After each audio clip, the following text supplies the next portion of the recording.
Assalamualaikum warahmatullahi wabarakatuh. Waalaikumsalam. Pak Edi, apa kabarnya hari ini? Baik, alhamdulillah sehat. Seger kelihatannya.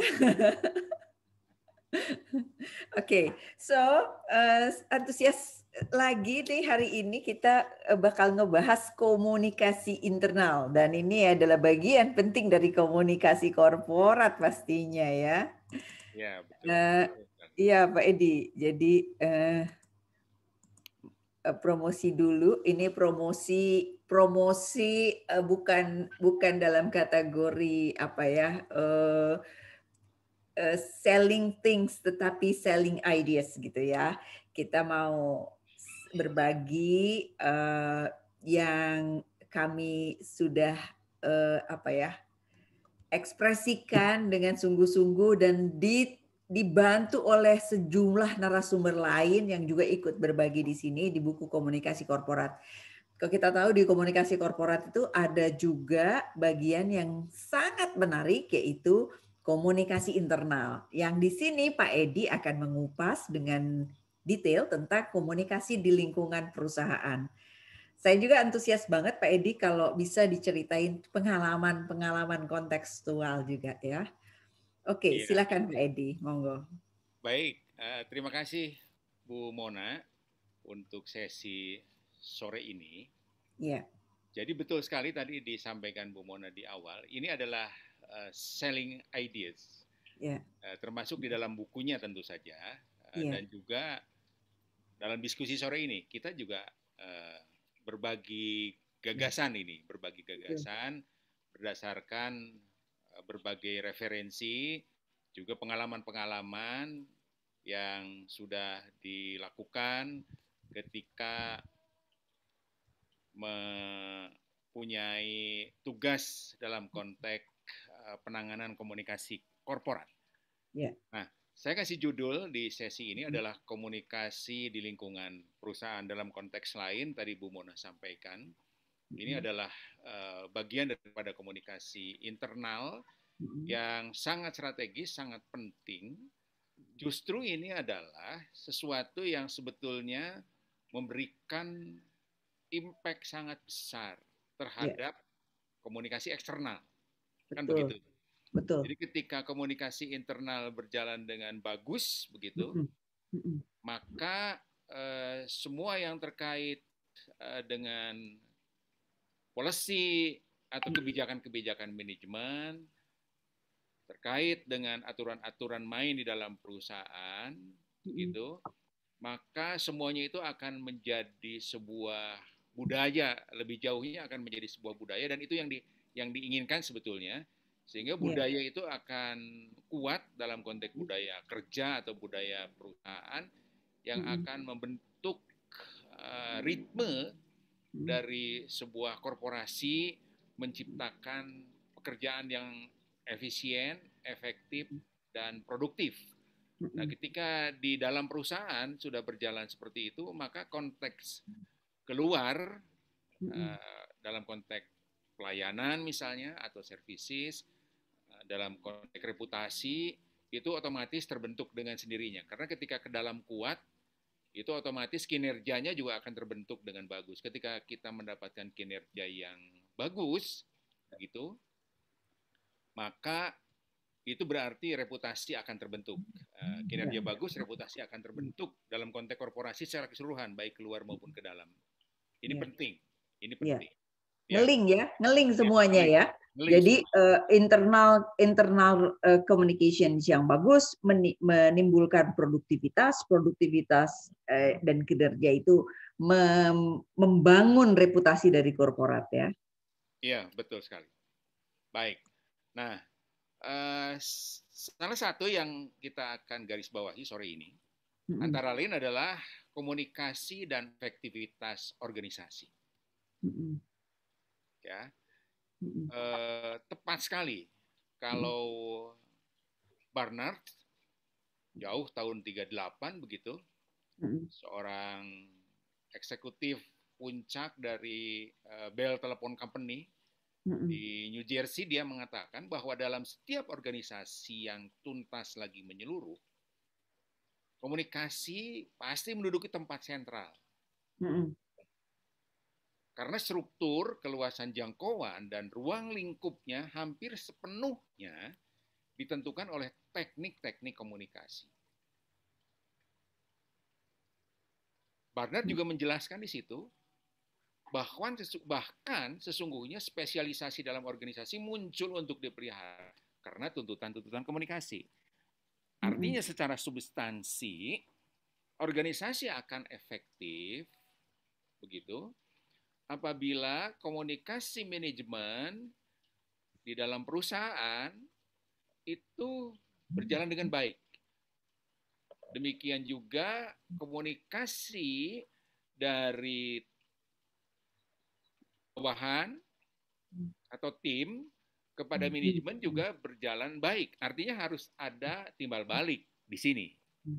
Jadi tahun 38 Barnard sudah menggarisbawahi itu, dan saya pikir kita tahu begitu dari berbagai referensi dan juga sebagai praktisi, Bell itu adalah korporat sangat besar dan maju saat itu begitu di Amerika, sehingga bisa menjadi orientasi dari berbagai korporasi di seluruh dunia untuk menjadi role model, kan begitu, untuk menjadi role model. Tentu saja role model, kalau kita berbicara role model korporasi, itu adalah role model korporasi secara keseluruhan. Dan salah satunya begitu, itu adalah komunikasi dalam konteks efektivitas organisasi. Nah, itu kalau kita kutip Barnard begitu ya. Nah, tapi di lembar berikutnya kita bisa lihat seperti apa sebetulnya fungsi seorang eksekutif. Barnard tadi adalah seorang eksekutif, dia seorang pimpinan puncak sebuah korporasi besar di Amerika, Bell Telephone Company, ya. Bahkan dikenal sebagai Godfather bisnis kontemporer ya Pak Edi ya. Ya betul. Karena kita tahu kalau berbicara tentang Bell Telepon, itu adalah basisnya adalah basis teknologi kan. Iya. Sehingga kita paham semua basis teknologi itu bergerak sangat cepat. Betul. Misalnya kalau kita lihat secara awal, kita rasakan dalam konteks pelayanan dan kita rasakan saat ini, transformasi atau shifting atau transformasi bisnisnya cepat sekali. Berbasis kabel, pindah ke seluler, gitu kan. Sekarang masuk lagi ke digital, begitu. Dan itu semuanya bergerak dalam waktu yang pendek. Dan Mona, saya kira sepakat bahwa perkembangan-perkembangan dari perubahan atau perkembangan-perkembangan dari teknologi itu secara langsung maupun tidak langsung merubah gaya hidup. Iya. Ya kan? Merubah gaya hidup masyarakat. Iya. Merubah gaya hidup kita begitu. Iya. Nah, kalau kita lihat dari bagan ini begitu, menggarisbawahi yang disampaikan Barta tadi, bahwa fungsi seorang eksekutif itu tidak bisa dilepaskan dari sistem komunikasi yang dibangun di dalam perusahaan tersebut. Ya. Nah, kalau kita berbicara tentang sistem komunikasi yang dibangun atau berbicara tentang struktur organisasi, itu di mana posisi komunikasi? Di lembar berikut kita akan bahas, tapi saya ingin sampaikan dulu secara sekilas saja.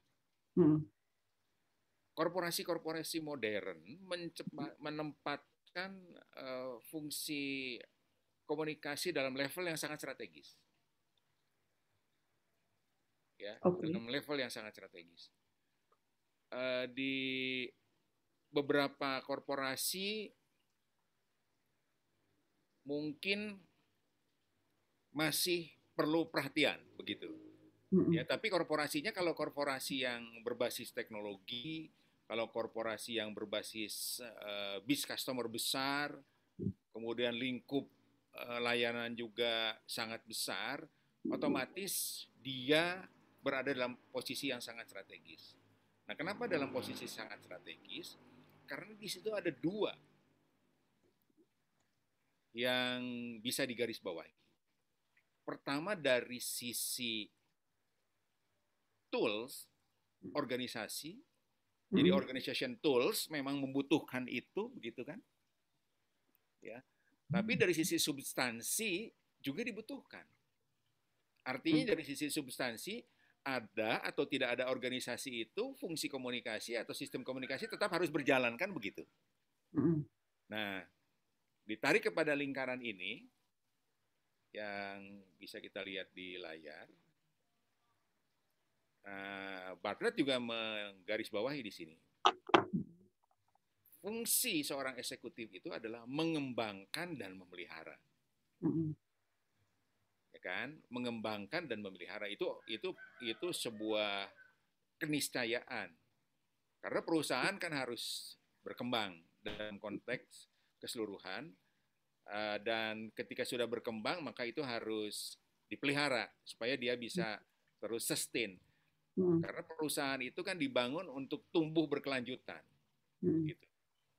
Nah, untuk bisa dibangun, berkembang, dan dipelihara dengan baik, maka kemampuan berkomunikasi untuk mendukung eksistensi organisasi agar tercipta kemampuan bekerja, itu sesuatu kebutuhan yang tidak bisa ditawar dalam sebuah korporasi. Bartlett menggambarkan dalam bagian ini kita kalau dibahasakan seperti itu. Saya menyimpulkannya seperti itu. Mungkin Bu Mona punya perspektif lain juga, tapi kalau menurut saya mungkin tidak berbeda jauh dengan yang saya sampaikan. Nah, ini adalah substansi dari bagian ini.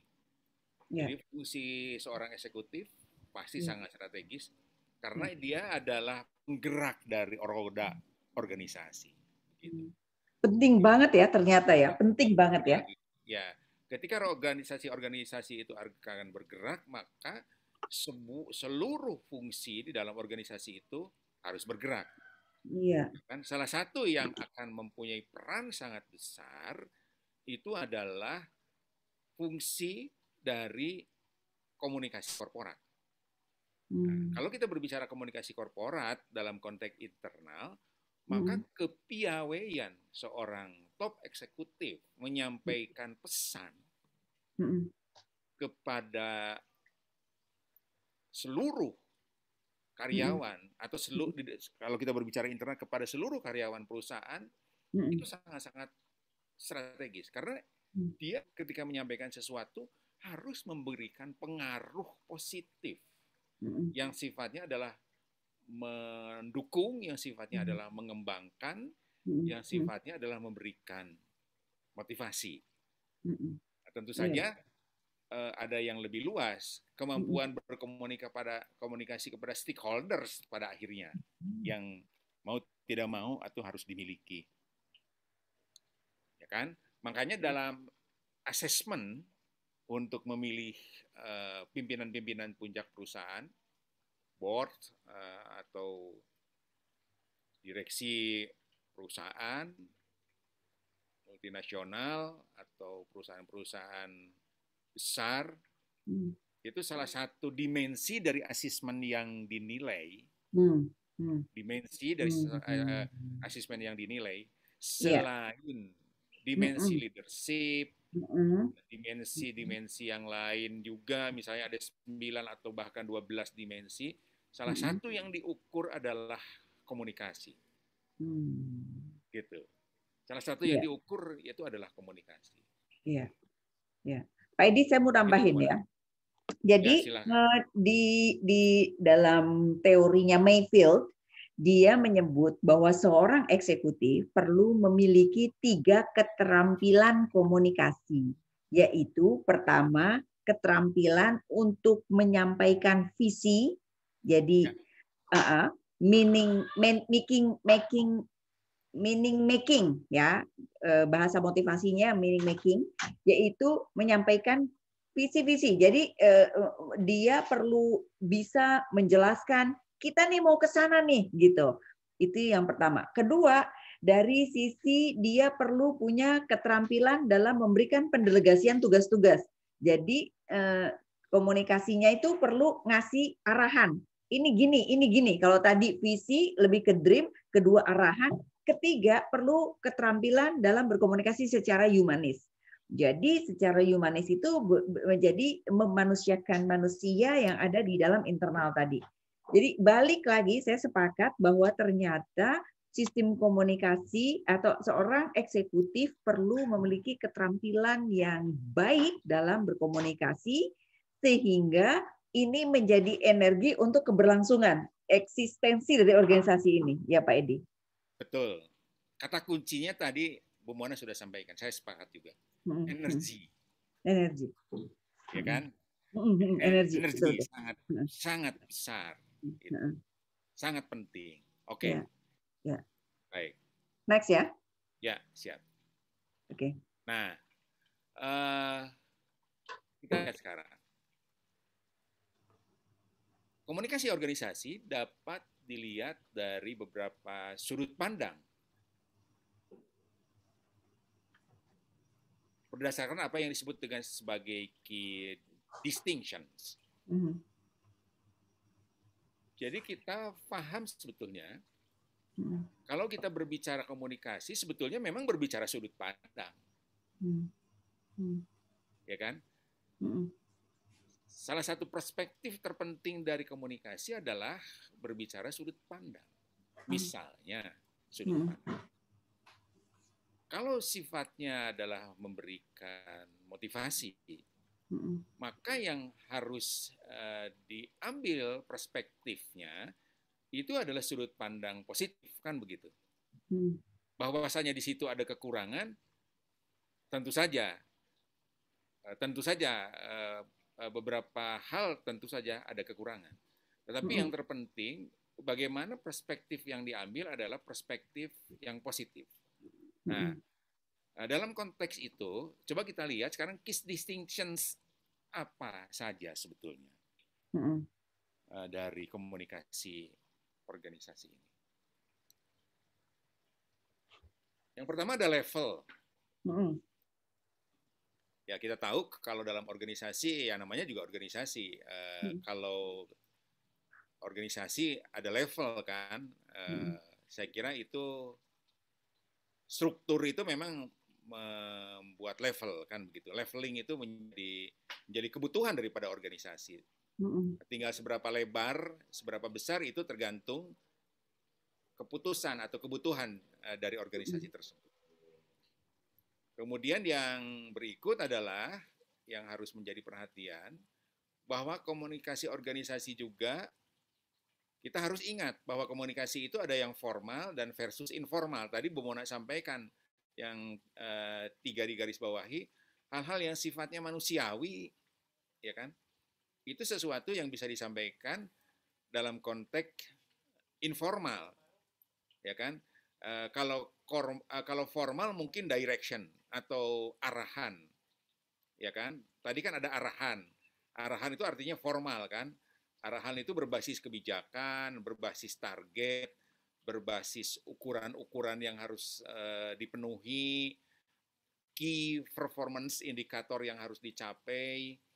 Itu adalah formal yang harus difahami oleh seluruh anggota dari perusahaan atau anggota organisasi. Tapi untuk mencapai target itu, ada juga komunikasi informal yang dilakukan. Ya kan? Apa komunikasi informal? Ya mungkin mengunjungi pabrik, menepuk orang yang sedang bekerja di produksi, memberikan mereka semangat, itu kan komunikasi informal, ya kan?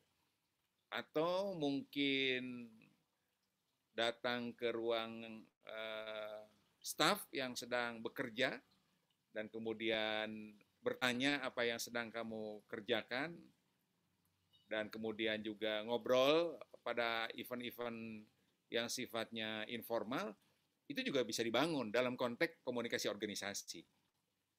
Untuk apa sebetulnya? Untuk mendapatkan arah. Tadi Bu Mona sampaikan, kalau kita berbicara arah apa? Berbicara arah, kalau kita berbicara korporasi, berbicara visi. Visi itu kan mimpi atau tujuan jangka panjang yang harus dicapai, tetapi kan harus ada tahapan-tahapan untuk bisa menuju ke sana. Agar apa? Agar fokus. Nah, fokus ini ada dua kan kalau kita berbicara stakeholders, internal dan eksternal. Nah, stakeholders ini kan kalau dari sebuah korporasi kan banyak sekali, luas sekali, dan itu semuanya harus diperhitungkan, dipertimbangkan. Ini adalah key distinction yang menurut saya relevan dalam konteks komunikasi organisasi. Saya ingin kaitkan dengan Neher yang 1997, dia memberikan catatan. Ini relevan kalau menurut saya. Apa itu fungsi utama menurut Neher di sini? Yang pertama adalah mendapatkan kepatuhan, compliance gaining. Jadi mendapatkan kepatuhan. Dari mana mendapatkan kepatuhan itu diperoleh? Apabila kita kaitkan dengan panah-panah di atas, ya dari komunikasi organisasi yang panah-panah di atas itu sebetulnya pada akhirnya itu adalah atau pada tujuannya itu adalah untuk mendapatkan kepatuhan. Formal direction, arahan, diskusi,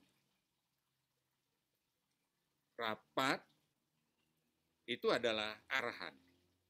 Informal, tadi komunikasi informal di dalam perusahaan. Kemudian yang berikut, membimbing, memotivasi, dan memengaruhi. Nah, informal dan formal itu adalah membimbing, memotivasi, dan memengaruhi.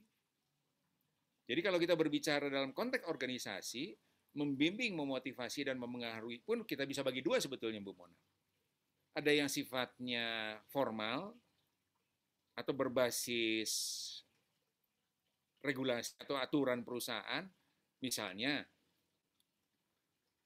kalau kita berbicara membimbing, memotivasi, dan mempengaruhi, diikutkan pelatihan dan pendidikan, ya kan, untuk mengembangkan kompetensi. Tetapi memotivasi, memengaruhi bisa dilakukan secara informal juga begitu. Menciptakan pengertian sudah pasti. Tujuan komunikasi adalah menciptakan pengertian. Yang keempat, memecahkan masalah dan membuat keputusan. Keputusan ini adalah hal yang paling penting dalam konteks organisasi. Jadi pada akhirnya ending dari semua proses yang dilakukan sebetulnya kan menghasilkan keputusan terbaik bagi sebuah korporasi. Dan yang kelima, yang namanya organisasi, dimanapun tugas daripada pimpinan puncak perusahaan atau manajemen perusahaan. Jadi kalau berbicara manajemen perusahaan, tentu saja bukan hanya CEO atau direktur utama, tapi juga yang namanya level manajemen itu adalah sampai satu level atau dua level di bawahnya, itu adalah masuk ke dalam kategori manajemen. Maka mereka harus mengelola konflik, mampu bernegosiasi, dan melakukan penawaran. Gitu. Ini kalau kita berbicara negosiasi, kalau kita bicara melakukan penawaran, bukan semata-mata dalam konteks pembangunan atau pengembangan bisnis atau deal bisnis di luar, tetapi juga negosiasi dan penawaran dalam konteks memberikan pemahaman, pengertian kepada karyawan mengenai kemampuan perusahaan. Ingat ya, dalam Undang-Undang Ketenagakerjaan yang baru, perusahaan-perusahaan itu mempunyai serikat pekerja atau serikat buruh. Nah, itu kan dengan mereka, manajemen perlu melakukan negosiasi terkait dengan remunerasi, gaji, dan sebagainya. Harus terjadi diskusi juga dengan mereka. Kenapa harus seperti itu? Ya tentu saja negosiasi itu pertama basisnya adalah kinerja. Kinerja perusahaan seperti apa? Apakah dalam situasi krisis, apakah dalam situasi pertumbuhan, atau dalam situasi sulit? Nah, karyawan harus paham itu. Ya, perjanjian kerja bersama itu harus dipahami karena itu merupakan kesepakatan kedua belah pihak dengan spiritnya sebetulnya sama sebetulnya. Spiritnya adalah supaya perusahaan terus bertumbuh, supaya bisnis berkelanjutan. Kalau bisnis berkelanjutan, maka karyawan akan mendapatkan kesejahteraan dan dia terjamin. Tapi kalau misalnya tidak berkelanjutan dalam pengertian hanya mementingkan kepentingan masing-masing kelompok, kepentingan sendiri, itu akan mengancam keberlangsungan perusahaan. Yang terancam seluruh stakeholders perusahaan. Gitu maksud saya. Ya, Pak Edi, saya mau nambahin ya. Jadi setuju. Kebetulan saya cukup familiar dengan Kemenaker, Kementerian Tenaga Kerja, dan saya lumayan sering membantu mereka. Jadi mereka punya LKS bipartit, lembaga kerjasama bipartit, yang kegiatannya adalah membuat interaksi di antara perwakilan dari pekerja dan perwakilan dari pengusaha gitu ya, duduk bersama secara setara dan benar-benar egaliter, saling mendiskusikan apa yang terbaik dari kedua kepentingan mereka, dicari solusi-solusi sampai akhirnya membuat yang tadi Pak Edi sampaikan terkait dengan yang tadi kerjasama itu tadi perjanjian kerja bersama. Perjanjian kerja bersama.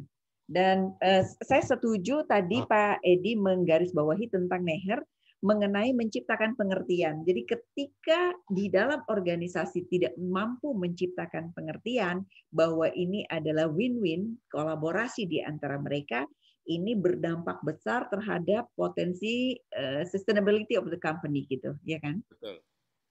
Iya, Bu Mona. Ya. Satu lagi Pak Edi, jadi ada satu ini ya yang saya pernah lihat tentang dari atasan ke bawahan gitu ya. Dari atasan ke bawahan itu atasan itu kalau tadi Mayfield tadi membagi menjadi 3, kalau ada satu lagi yang membagi menjadi 4. Namanya saya lupa ya. Membagi jadi 4. Jadi satu dikasih tugas, jadi dalam komunikasi itu dari atasan ke bawahan itu dikasih tugas, kemudian dikasih bimbingan. Di sini bimbingan itu apa ya Pak Edi ya? Bimbingan memotivasi ya, memengaruhi ya, dikasih bimbingan. Kemudian juga ada humanis, personal, humanis tadi gitu ya. Sama ada pengembangan. Jadi mereka dikasih kesempatan untuk berkarya gitu. Jadi kalau misalnya pegawai dikasih tugas dia juga nggak nyaman, tapi kalau dikasih tugas juga cukup harus dengan kapasitas mereka. Setelah dikasih tugas dilihat juga gitu. Kalau nggak dilihat, nggak diajakin ngelihat, oh ini kurangnya ini, bagusnya ini dan sebagainya, itu juga nggak nyaman. Jadi pembimbingan, motivasi dan memengaruhi itu adalah sesuatu keterampilan yang perlu dimiliki oleh perusahaan gitu ya, oleh orang-orang yang ada di perusahaan. Iya, betul sekali. Betul. Yang belum kelihatan di sini Pak Edi tentang dari bawah ke atas Pak Edi, masih kelihatannya itu dari atas ke bawah ya, yang arah tadi ya. Iya. Nanti mungkin ketemu ya di berikutnya ya. Nanti